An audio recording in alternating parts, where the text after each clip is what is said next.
Example number 6 को solve करेंगे। Important example है यहाँ पे given the angles of depression. Angle of depression में आपको क्या बता रखा है कि हमारे पास एक ऑब्जर्वर है, वो एक हाइट पे यहाँ पे खड़ा है। ग्राउंड लेवल पे अगर कोई ऑब्जेक्ट पड़ा हुआ, यहाँ पे एक फुटबॉल है, इस फुटबॉल को ये ऑब्जर्वर यहाँ से देख रहा है, तो इसकी आंख से लेके जिस पॉइंट पे ये देखेगा उस लाइन को हम क्या बोलते हैं, लाइन ऑफ साइट। इसको हम क्या बोलते हैं, लाइन ऑफ साइट, या फिर आप इसको बोलते हो दृष्टि रेखा। उसके बाद में क्या बता रखा था कि ऑब्जर्वर की आंख से एक हम हॉरिजॉन्टल लाइन बनाएंगे इस पे, तो ये जो लाइन है इसको हम बोलेंगे हॉरिजॉन्टल लाइन या फिर हॉरिजॉन्टल लेवल, हॉरिजॉन्टल लाइन या फिर हॉरिजॉन्टल लेवल।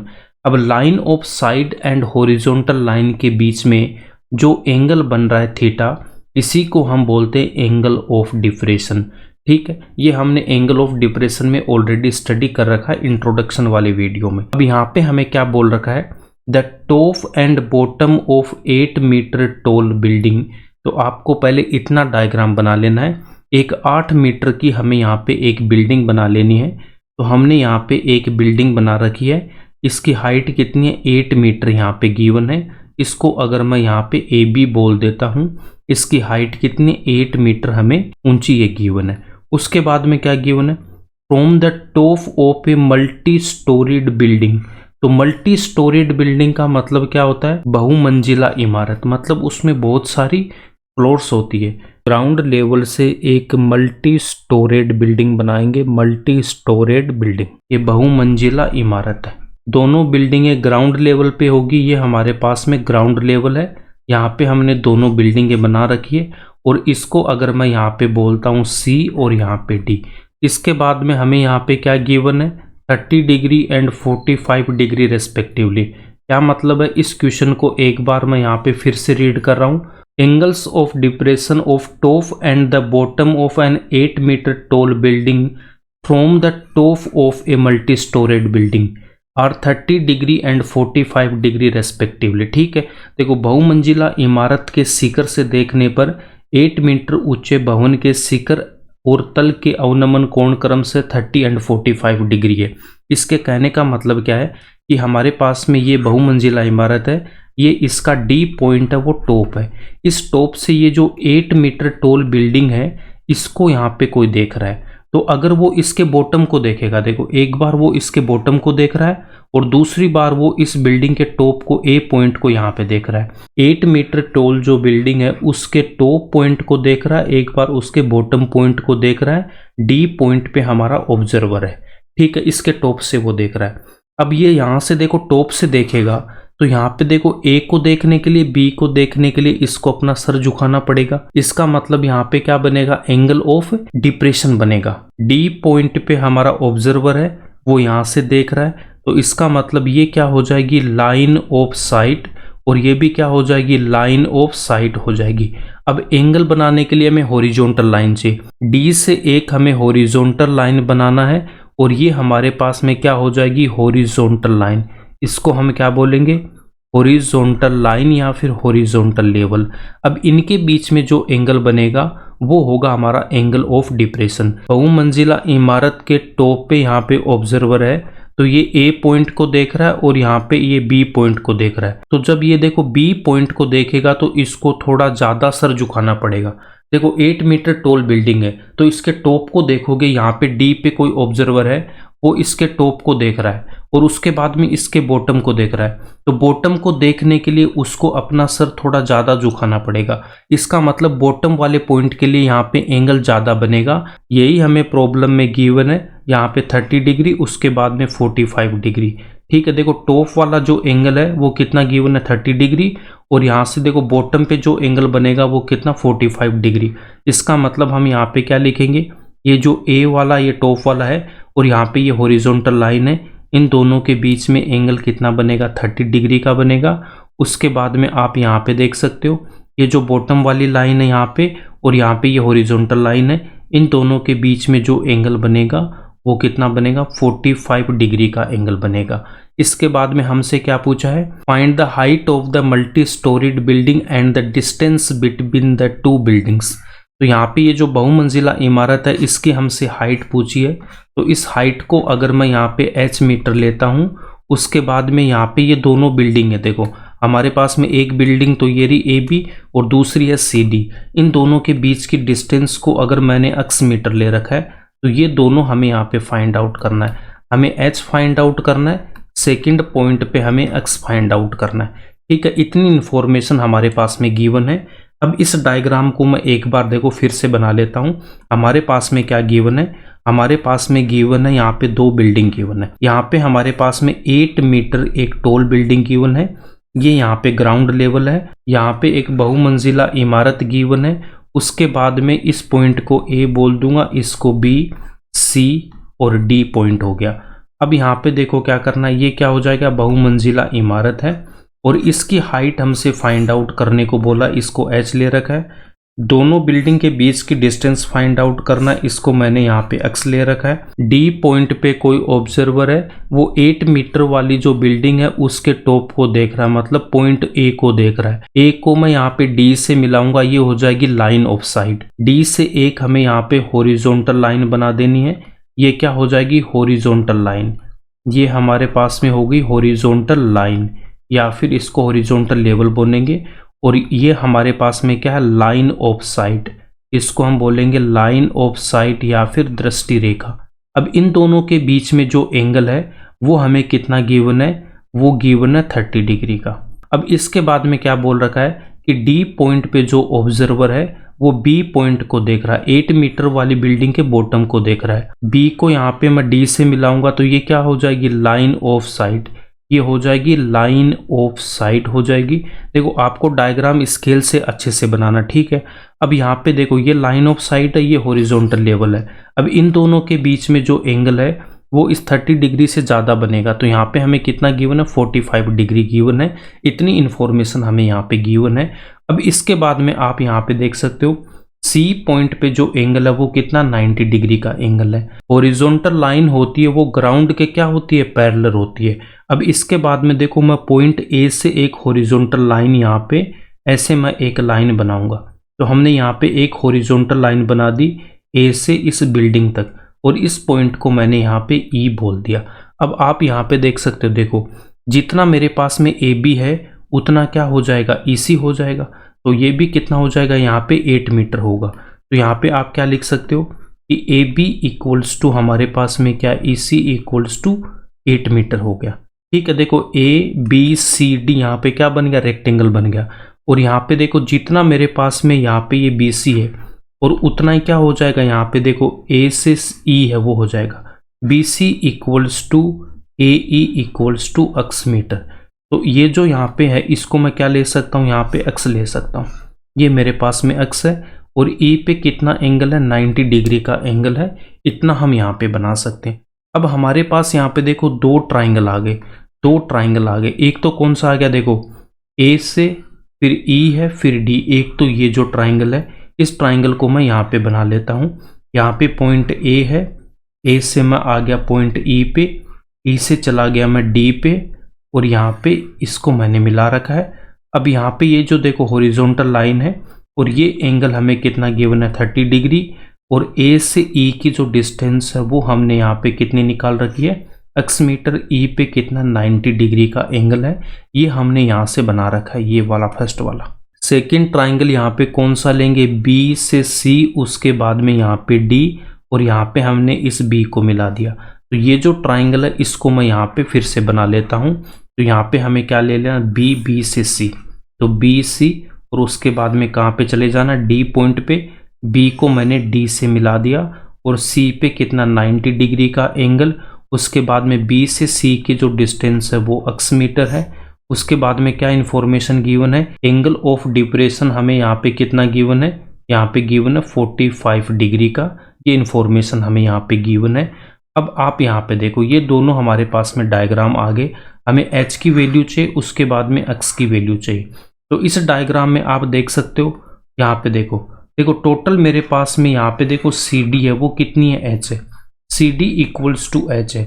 तो यहाँ पे देखो मैं CD को क्या लिख सकता हूँ, CD को लिख सकता हूँ देखो DE प्लस का EC। देखो CD को मैंने क्या लिख दिया, DE प्लस का EC इक्वल्स टू h। और यहाँ पे देखो इसकी अगर मैं DE की वैल्यू फाइंड आउट करूंगा तो डी ई को रखा एज इट इज प्लस इसी कितना यहाँ पे 8, इसी को लिख दिया 8 equals to h, then D E कितना आएगा h माइनस 8 मीटर। तो डी ई कितना आ जाएगा h माइनस 8 मीटर। तो यहाँ पे ये जो डी ई है उसको मैं क्या लिख दूंगा h माइनस 8 मीटर लिख दूंगा, ठीक है। उसके बाद में यहाँ पे ये जो सी डी है ये कितना h है, तो इस ये जो सी डी है इसको यहाँ पे क्या लिख देंगे h मीटर लिख देंगे। एंगल ऑफ डिप्रेशन में मैंने आपको एक पॉइंट और बता रखा था कि अगर यहाँ पे दो लाइन है L1 L2, ये दोनों लाइन अगर पैरेलल है और इनको एक लाइन ऐसे कट कर रही है, L1 पैरेलल है L2 के, तो यहाँ पे जो एंगल बनते हैं ये एंगल ये इसके इक्वल होगा। इनको हम क्या बोलते हैं अल्टरनेट इंटीरियर एंगल।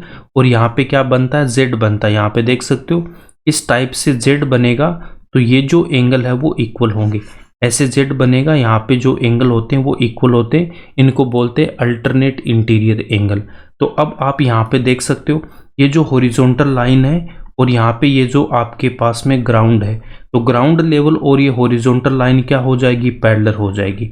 इसका मतलब ये जो ए बी वाली लाइन है इसको आगे मैं ऐसे एक्सटेंड करूँगा तो यहाँ पे देख सकते हो यहाँ पे मेरे पास में पॉइंट डी है और यहाँ पे ये जो लाइन है ए है, ए को डी से मिलाऊंगा। यहाँ पे पॉइंट ई है, ये एंगल यहाँ पे 30 डिग्री हमें गिवन है, इसका मतलब एंगल ए है वो भी कितना होगा 30 डिग्री होगा। तो यहाँ पे हमें क्या लिख देना, यहाँ पे हम लिखेंगे 30 डिग्री। इसके बाद में ये जो सेकंड वाला डायग्राम है इसमें देखो यहाँ पे हमारे पास में डी है, उसके बाद में हमने यहाँ पे क्या ले रखा है बी ले रखा है और यहाँ पे सी है, बी को डी से मिलाना है। अब ये दोनों लाइन यहाँ पे पैरेलल है, ये हॉरिजॉन्टल लाइन है, हॉरिजॉन्टल लाइन है वो ग्राउंड लेवल के पैरेलल होती है। अब यहाँ पे एंगल कितना 45 डिग्री, तो बी का एंगल भी कितना होगा 45 डिग्री, तो यहाँ पे हम लिखेंगे 45 डिग्री। अब ये दोनों ट्राइंगल हमारे पास आ गए। अब इन दोनों ट्राइंगल को सोल्व करके हम दो इक्वेशन बना के इस क्वेश्चन को सोल्व कर लेंगे। अब यहाँ पे देखो ये जो फर्स्ट वाला ट्राइंगल है, फर्स्ट वाला ट्राइंगल क्या था हमारे पास में, फर्स्ट वाला ट्राइंगल है ए के बाद में ई को हमने यहाँ पे डी से मिला रखा है, ए को मैंने यहाँ पे डी से मिला दिया और यहाँ पे जो एंगल है वो कितना गिवन है 30 डिग्री। इसका मतलब ए बी अल्टरनेट एंगल से कितना होगा 30। ए से ई की बीच की जो डिस्टेंस है वो अक्स मीटर है। डी ई कितना h माइनस 8, डी ई कितना h माइनस 8, तो डी ई को मैं लिख दूंगा यहाँ पे h माइनस 8 मीटर। ये तो हो गया फर्स्ट वाला। इसके बाद में जो सेकंड वाला है उसमें हमारे पास में हमने क्या ले रखा है, देखो बी से सी को यहाँ पे हम डी से मिलाएंगे, उसके बाद में बी को हमें डी से मिला देना है, बी को डी से मिलाएंगे। यहाँ पे जो एंगल है वो कितना गिवन है 45 डिग्री, इसका मतलब बी है वो भी कितना हो जाएगा 45 डिग्री होगा। और इसकी जो हाइट है यहाँ पे ये कितनी है h, ये हमें फाइंड आउट करना है। उसके बाद में ये जो बी सी है ये कितनी हो जाएगी, ये हमारी अक्स मीटर हो जाएगी। बी सी कितनी होगी, ये अक्स मीटर हो जाएगी, ठीक है। अब यहाँ पे सी है वो 90 डिग्री का एंगल है, ई है वो भी 90 डिग्री का एंगल है। ये दो डायग्राम हमने यहाँ पे बना रखे। अब इनको हमें 1 बाय 1 सोल्व कर लेना है। अब मैं यहाँ पे फर्स्ट वाले को सोल्व करूँगा। 90 डिग्री के सामने क्या होता है हाइपोटेनियस, 30 डिग्री के सामने जो एंगल है उसके सामने क्या होता है परपेंडिकुलर। 90 डिग्री एंड ये 30 डिग्री ये क्या हो जाएगा बेस हो जाएगा। In right triangle A E D जिस पे 90 डिग्री होता है उसको हमें बीच में लिखना होता है। अब इसको सोल्व करने के लिए आपको क्या बता रखा था, यहाँ पे हम क्या लिखेंगे, पंडित बद्री प्रसाद हर हर बोले सोना चांदी तोले साइन कोस 10। अब हमारे पास यहाँ पे देख सकते हो हमें किसकी रिक्वायरमेंट है, यहाँ पे बेस है एक्स गिवन है, परपेंडिकुलर h माइनस 8 गिवन है, हाइपोटेनियस का कोई यूज नहीं है। इसका मतलब हाइपोटेनियस देखो फर्स्ट दो में आ रहा है तो इन दोनों को हटा देना, डिनोमिनेटर में हाइपोटेनियस है तो इनका हमें यूज नहीं करना है। यहाँ पे हमें टेन थीटा का यूज करना होगा, तो मैं यहाँ पे क्या लिख दूंगा टेन थीटा। थीटा की वैल्यू यहाँ पे कितनी 30 डिग्री इक्वल्स टू टेन क्या होता है perpendicular upon base, perpendicular upon base equals to perpendicular क्या यहाँ पे h माइनस 8 अपॉन बेस यहाँ पे क्या हमारे पास में x। और tan 30 की वैल्यू क्या होती है, देखो इनकी वैल्यू आपको पता होनी चाहिए। tan 30 इक्वल्स टू कितना होता है 1 अपॉन रूट 3, ये इसकी वैल्यू हम यहाँ पे पुट करेंगे। tan 30 की वैल्यू पुट कर दूंगा 1/√3 इक्वल्स टू, यहाँ पे कितना आ जाएगा h minus 8/x। Cross multiply करके इसको हम यहाँ पे सोल्व करेंगे। x को मैं 1 से मल्टीप्लाई करूँगा, x इक्वल्स टू √3 मल्टीप्लाई होगा किससे, h माइनस 8 से। इससे ज़्यादा इसको सोल्व नहीं करेंगे, यहाँ पे हम इसको एक बार ऐसे ही छोड़ देंगे। अब इसके बाद हमें ये जो सेकंड वाली इक्वेशन है उसको हमें सोल्व करना है। सेकंड वाला जो ट्राइंगल है इसको हम यहाँ पे सोल्व करेंगे। अब इस ट्राइंगल में आप देख सकते हो 90 डिग्री के सामने क्या होगा, हाइपोटेनियस। 45 के सामने क्या हो जाएगा, परपेंडिकुलर। 45 और 90 दोनों जिस पे होता है उसको हम क्या बोलेंगे, बेस। बेस यहाँ पे x मीटर है, परपेंडिकुलर h हमें गिवन है। उसके बाद में यहाँ पे हाइपोटेनियस का कोई यूज नहीं है, इसका मतलब यहाँ पे भी हमें tan थीटा का यूज करना होगा। देन tan थीटा, थीटा की वैल्यू यहाँ पे कितनी है 45 डिग्री इक्वल्स टू क्या होता है, परपेंडिकुलर अपॉन बेस। परपेंडिकुलर यहाँ पे कितना h अपॉन बेस, यहाँ पे कितना x। और tan 45 की वैल्यू कितनी होती है 1। tan 45 की वैल्यू होती है 1, ये आपको पता होना चाहिए। अब इसके बाद में इसकी वैल्यू पुट करूंगा 1 equals to h upon x। तो यहाँ से हमारे पास में क्या आ जाएगा, x इक्वल्स टू h आ जाएगा, या फिर आप क्या बोल सकते हो, h इक्वल्स टू x इसको बोल सकते हो। ठीक है, एक ही बात है। h इक्वल्स टू x को अगर मैं इक्वेशन नंबर 2 बोलूँगा और यहाँ पे इसको हमने बोल रखा है इक्वेशन नंबर 1, तो यहाँ से आप क्या करो, इस h की वैल्यू पुट कर दो। h की वैल्यू पुट करो या फिर x की वैल्यू पुट करो, दोनों से आंसर आ जाएगा। तो यहाँ पे मैं h की वैल्यू पुट कर रहा हूँ। Put h equals to x in equation number 1। Equation number 1 में h इक्वल्स टू x रखने पे इक्वेशन नंबर 1 से मैं क्या लिख सकता हूँ, x इक्वल्स टू √3। h की जगह हमें क्या पुट कर देना, x माइनस 8। अब इसके बाद में इसको हम यहाँ पे सोल्व कर लेंगे। देन x इक्वल्स टू, ये जो √3 है इसको मैं अंदर मल्टीप्लाई करूंगा, तो यहाँ पे कितना आएगा √3 इंटू x, फिर माइनस का कितना √3 इंटू 8। माइनस √3 8 को अगर मैं LHS में लेके आऊँगा तो इसका साइन चेंज होगा, तो प्लस का हम क्या लिखेंगे 8√3 इक्वल्स टू 3 इंटू x को रखेंगे एज इट इज़, तो इसको क्या लिख दूंगा √3x, और इस x को मैं इस तरफ लेके आऊँगा तो माइनस का x हो जाएगा। देन 8√3 इक्वल्स टू, इन दोनों में से x को अगर मैं यहाँ पे कॉमन लूँगा तो कितना आएगा √3 माइनस का 1। √3 माइनस 1 को मैं LHS में लेके जाऊँगा तो यहाँ पे x रह गया 8√3, इसके डिनोमिनेटर में आएगा √3 माइनस का 1, तो x इक्वल्स टू मैं क्या लिख सकता हूँ 8√3 अपॉन √3 माइनस 1। अब इसको हमें यहाँ पे कैसे सोल्व करना, देखो डिनोमिनेटर में क्या आ गया मेरे पास में इरेशनल नंबर, तो डिनोमिनेटर में हमें इरेशनल नंबर को नहीं छोड़ना है, तो हम यहाँ पे क्या करेंगे, इसको रेशनलाइजेशन करेंगे। तो रेशनलाइजेशन में आपको क्या बता रखा है, देखो 8√3 और डिनोमिनेटर में √3 माइनस 1 है, तो रेशनलाइजेशन में क्या करोगे, इनटू लगा के डिनोमिनेटर में जो गिवन है उसको लिख लेना, √3 यहाँ पे 1 और यहाँ पे √3 यहाँ पे 1। अब देखो डिनोमिनेटर में साइन क्या है, यहाँ पे मेरे पास में माइनस है, तो यहाँ पे क्या कर देना प्लस, यहाँ पे भी लगा देना प्लस, और इसी को हम क्या बोलते हैं रेशनलाइजेशन। ठीक है, ये हम ऑलरेडी जानते हैं, इसको हम बोलते हैं रेशनलाइजेशन, या फिर आप इसको बोलते हो परिमेयकरण। √3 + 1 से न्यूमरेटर एंड डिनोमिनेटर को मल्टीप्लाई करना है।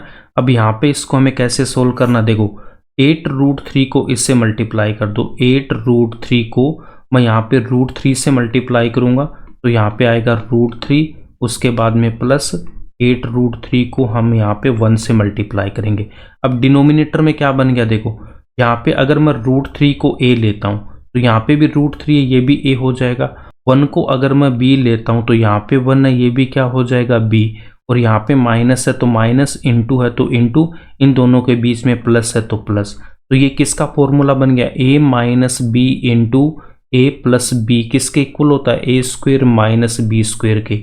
अब यहाँ पे देखो a की वैल्यू कितनी है √3 एंड b की वैल्यू हमारे पास में 1 है, तो यहाँ से मैं क्या लिख सकता हूँ a² मतलब √3 का स्क्वायर माइनस का 1 का स्क्वायर। तो यहाँ पे लिखूंगा √3 का स्क्वायर माइनस 1 का स्क्वायर। इसका रीजन क्या दोगे, a minus b into a plus b equal होता है a² माइनस बी स्क्वायर के। अब इसको हमें यहाँ पे सोल्व करना है। x इक्वल्स टू, देखो 8 आएगा, उसके बाद में √3 को √3 से मल्टीप्लाई करूंगा तो कितना आता है 3। √3 इंटू √3 कितना होता है 3 होता है। एग्जाम्पल नंबर 5 में भी मैंने आपको बता रखा है कि √3 को जब हम √3 से मल्टीप्लाई करेंगे तो कितना आएगा 3। वहाँ पे बताया था √x इंटू √x कितना होता है x होता है। यहाँ पे x की जगह हमें 3 गिवन है। तो इसको कैसे सोल्व करते हैं, देखो रूट का मतलब होता है 1/2। तो यहाँ पे मैं क्या लिख दूंगा, देखो √3 है तो 3 की पावर 1/2 इंटू, फिर अगेन √3 है तो रूट की जगह लिखूंगा 1/2। अब दोनों का यहाँ पे बेस सेम है तो पावर को ऐड करेंगे तो 3 की पावर 1/2 प्लस 1/2 कितना आएगा 3 की पावर 1 इक्वल्स टू 3। यहाँ पे कौन सा फॉर्मूला यूज किया है, a की पावर m प्लस a की पावर n किसके इक्वल होता है, a की पावर m प्लस n के। तो a यहाँ पे कितना मेरे पास में 3 है, उसके बाद में m की वैल्यू 1/2, n की वैल्यू भी 1/2। तो आपको ध्यान में क्या रखना है कि अगर बेस सेम है तो पावर को हमें ऐड करना है। तो इसका मतलब √x को जब मैं √x से मल्टीप्लाई करूंगा तो x आएगा, और यहाँ पे x की जगह क्या गिवन है 3 गिवन है तो कितना लिख देंगे यहाँ पे 3 लिख देंगे। उसके बाद में यहाँ पे देखो प्लस है तो प्लस 8√3 को 1 से मल्टीप्लाई करूंगा तो कितना आएगा 8√3। अब डिनोमिनेटर में आपके पास में क्या गिवन है √3 का स्क्वायर, तो √3 के स्क्वायर को भी तो मैं क्या लिख सकता हूँ √3 इंटू √3, तो इसकी वैल्यू भी कितनी आ जाएगी 3। फिर -1 का स्क्वायर कितना होता है 1, तो यहाँ पे 1। तो नेक्स्ट स्टेप में x इक्वल्स टू 8 इंटू 3 कितना होगा 24 प्लस यहाँ पे 8√3, डिनोमिनेटर में 3 माइनस 1 कितना 2। अब देखो न्यूमरेटर में कॉमन क्या आ रहा है मेरे पास में, यहाँ पे कितना 24 है, और यहाँ पे देखो 24 को हम लिख सकते हैं 8 इंटू 3। आप चाहो तो यहीं पे क्या कर लेते 8 को कॉमन ले लेते।